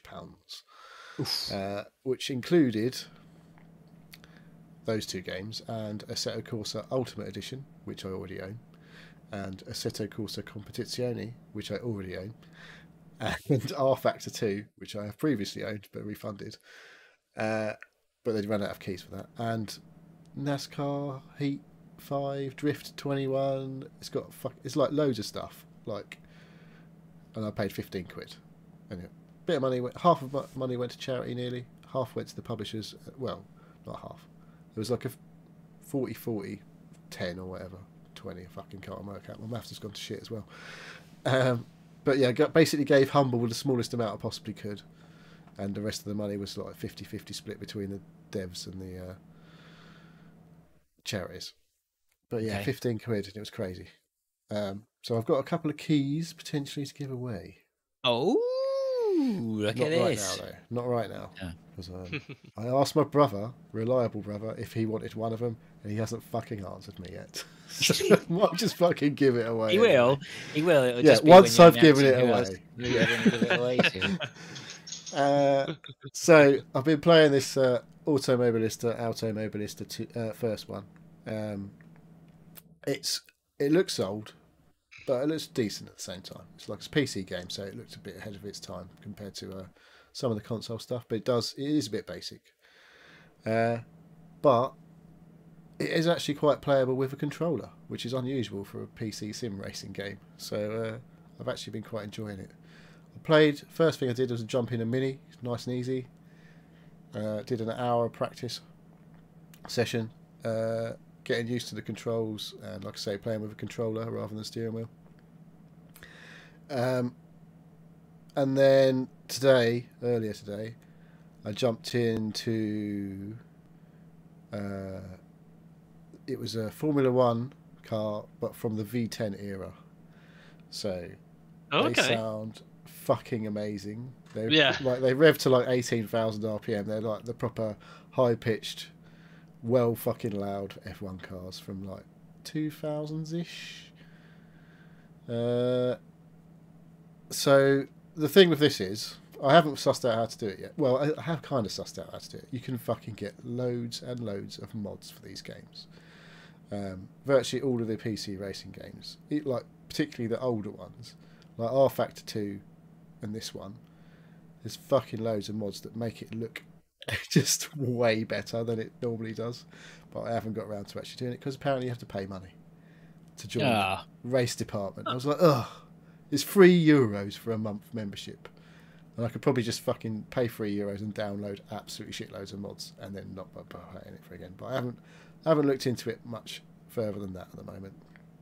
But like, there's nice massive graphics overhauls, loads and loads of tracks available for all these. Like Assetto Corsa, the original Assetto Corsa, has got a ridiculous amount of mods available for it on this. I can believe that. It's like fucking hundreds and hundreds of like cars, tracks, reskins of the fucking like graphics overhauls and all that stuff. So I haven't really scratched the surface yet, but it's actually pretty fun. So I've been like watching the F1 recently, hankering for a bit of racing action. Saw that bundle and I was like, I know I own a couple of these already, but that Automobilista 2, exactly. There's the money go to charity, and Automobilista 2 was on sale recently on Steam for £17.49, and I think that's like, it's half price. And I bought that and a load of other stuff for 15 quid. So I was like, fuck it, I'll buy it. But yeah. So would you say these are hardcore racing sims? These are all sims. Like, there's no arcade. Well, I don't know about the Drift game. There's a Drift 21 game, which I probably won't even bother with, to be honest. Okay. There's a 3-month membership for iRacing. That's definitely proper sim shit. That requires a steering wheel. Yeah, that's the one. One of the guys on the podcast I listen to, he's big into that. Yeah, that's hardcore. It sounded like they had some really cool competitions and things. People. Well, there's stuff like that's where like the professionals like race against each other. Yeah, well, I'll see. Like I was watching like when F1 was basically cancelled. We had like Lando Norris and all that doing their Twitch streams. A lot of the stuff they were doing was on iRacing. Right. Like Max Verstappen, all of that actually competes on iRacing. Even though he's a fucking Formula One driver. So, yeah, that's proper racing on there. And there's all like reputation based, like matchmaking and all that sort of stuff. But you can just set up servers for fun and stuff like that. So yeah, so that I've been playing a lot, a couple of hours really. But it's very cool, and probably not going to play loads of the first one, to be honest. But I didn't really want to play the second one and then go back to the first one. Wow. So I was like, I'll load up the first one. Yeah. See what's about. You got the first one. Let's just like get a dip in, see what it's about. Yeah. But the second one's based on Project Cars 2, like graphics, but it's got a much better physics in it. And the thing with these, they're based. The studio that makes them is based in Brazil, so a lot of the racing is Brazil stock cars. So that comes with the game is like Brazilian based racing. So it's a load of stuff you probably never really heard of, apart from the big ones like Interlagos. I like it. Yeah. It's pretty streamlined. So there's a bit of difference to like the regular racing games that you play, but I know that, like I say, with all the mods you can make them look different and fucking get loads of different cars. But it does feel pretty good. Not on that one. But there's, I don't even know, to be honest, what fucking classes. There's like there's like 2 pages of classes, and like I say, there's like fake Formula 1 classes from like way back to like proper fucking like 60s. Okay. Basically, we're just like massive engines with wheels and no fucking aerodynamics. They were literally like rockets on wheels. But right up through to sort of pretty modern day stuff on there. But there's loads of other like classes of racing on there. It's really cool, and you can pick the first one up well cheap, normally on Steam. The second one, like I say, not so much. But yeah, I'm gonna maybe play that a bit more and then go and move on to the second one and see what. There's like a season pass and shit ready for that one. It's like 70 quid. That's why that's available cheap, because they can definitely make their money elsewhere. All right. But yeah, so largely this last week, this is going to shock people who haven't listened for a while. I've been playing a game called Elden Ring. Never heard of it. Yeah, I'm surprised. I think I used that gag last week too. Yeah, I think I might have used it a few times as well. But what's your hour count now? 140 hours of actual. Well, I say actual playtime. Some of that time has probably been me sitting there going, what am I going to do now? And look at my phone, maybe occasionally. I've not really done a lot. Like, my experience of playing the Souls games has been a lot of using online resources to help. And I've tried to avoid that largely with this game. A lot of the information that's out there now is all new, obviously. It hasn't been around that long. Not like I have seen like memes like saying like the story doesn't get started until like the 100-hour mark. Yeah. Like, well, I really I spent a lot of time fucking about, so like killing shit and killing the same things over and over again, baby. But I've not done the whole, like Cobby sent in a tweet responded to something else. He lost 1 million runes earlier, but he's only played it for like 2 days, and I was like, how have you got that? What have you been doing to get 1 million runes? Like, there's several spots that you can basically farm the runes and massively level yourself very quickly. Right. I ain't done any of that. Because I know that in Souls games of past, I've definitely got to points where I've gone, I literally just need to power up few levels here because I can't do enough damage, or I can't fucking survive a hit. Whereas I've not really had to do that. Like, because the nature of this game is open world, it's like if I've hit a brick wall with like thinking I literally haven't got enough health to survive a hit, or I haven't got, when you run up and like do your biggest, most powerful hit and it does like the tiniest little fraction of damage, so you're like, okay, maybe I shouldn't do this right now. I'll just go and do something else for a while. Whereas in the old games, like Dark Souls 3, there's this Twitch stream of me. I spent 3 hours virtually on the first boss on my second playthrough, because it's literally like you spend, I don't know, what, 25-30 minutes doing some minion beating up, and then you go straight into a fucking boss. Right. And you've got a shit sword, you've got fuck all health, blah blah blah, and it's all about learning the routine of the boss and the skills and the mechanics you need to compete.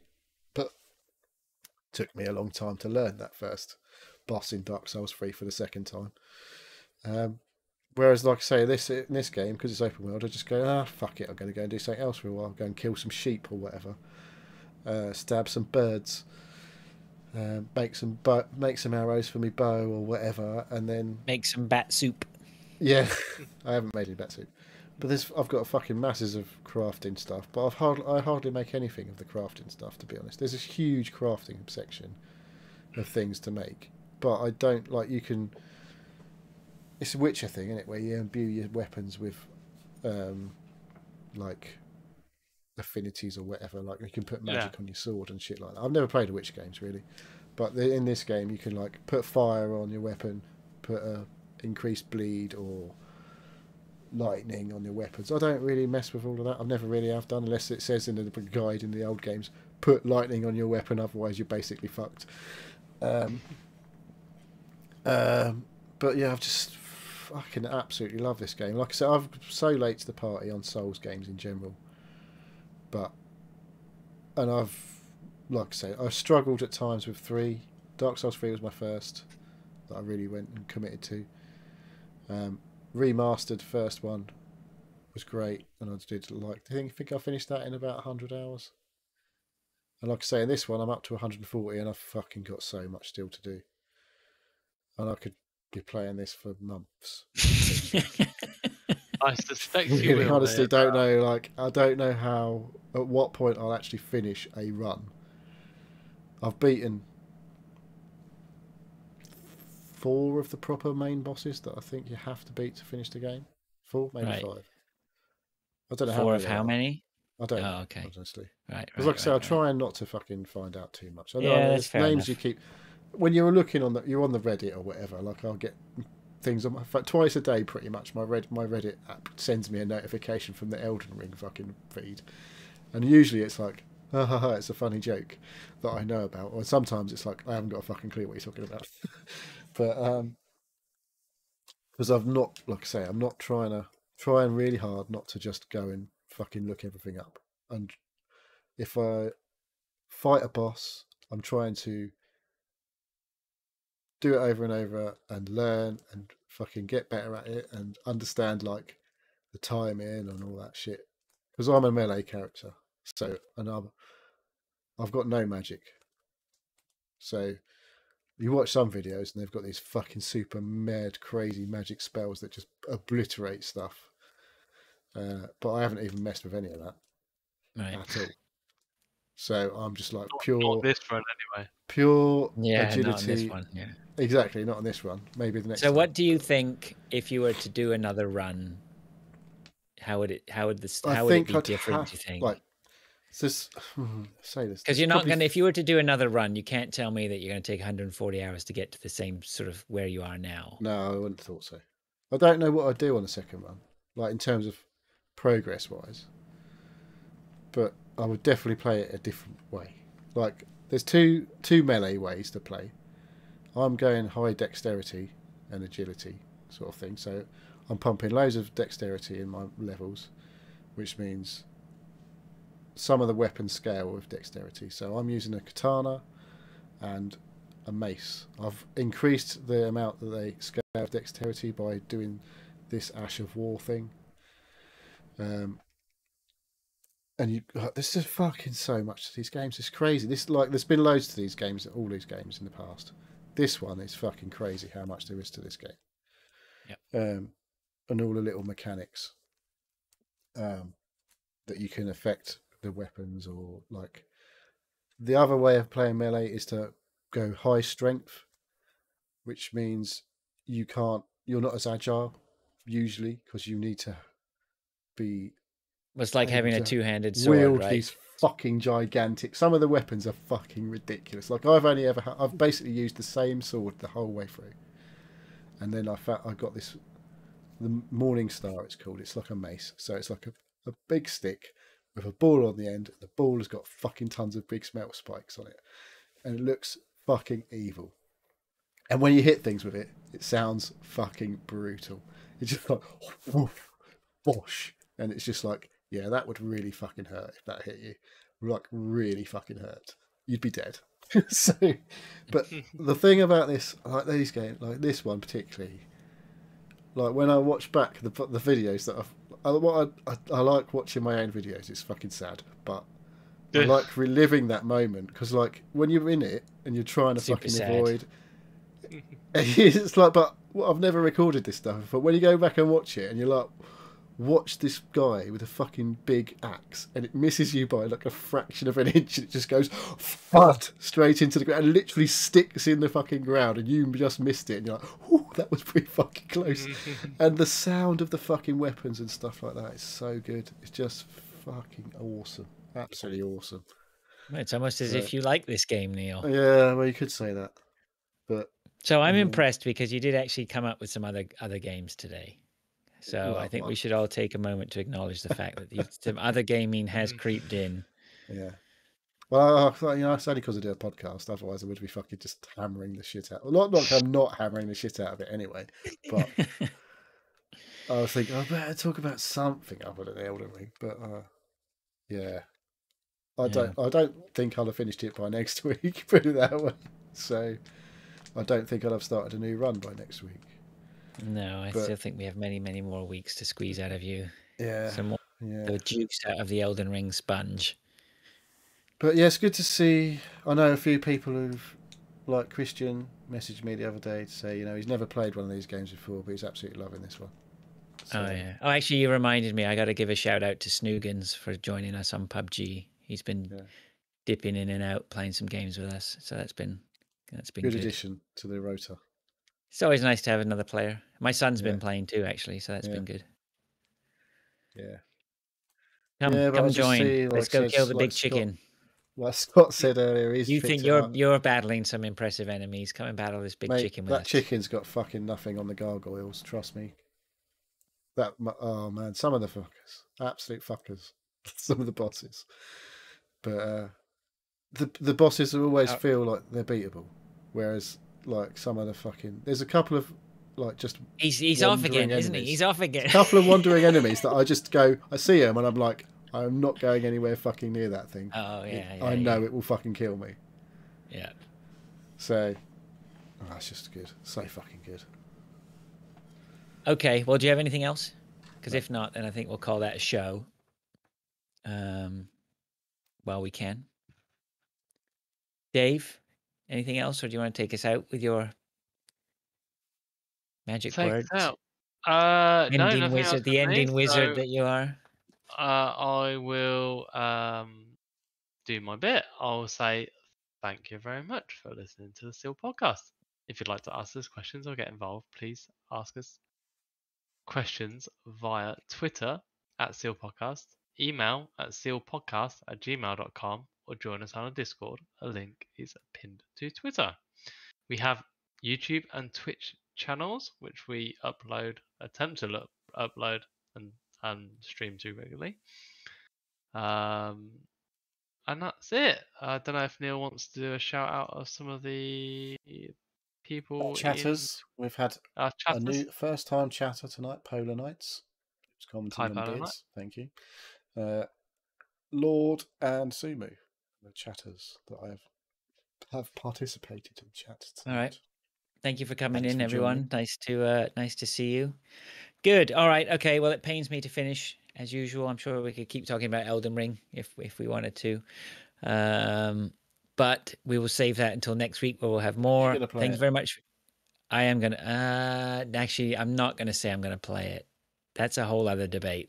Let's revisit Inscription. We've got some Inscription. Actually, I could see myself playing Elden Ring if it is it on Xbox. I can't even remember. It is. Did it come to consoles? It is on Xbox, and it's only £50. It's not a fucking crazy expensive £50. Oh, okay. And I'm sure it'll be on sale at some point. Hopefully, it'll be on Game Pass at some point. Well, I did see someone did an April Fool's today of the next Xbox Game Pass being like fucking Demon Souls and all the PlayStation games, basically. I was like, oh, very funny. But someone then replied to them saying, this is the legit one. And it said Dark Souls Remastered might be on Game Pass this next month. I was like, well, that would be quite interesting.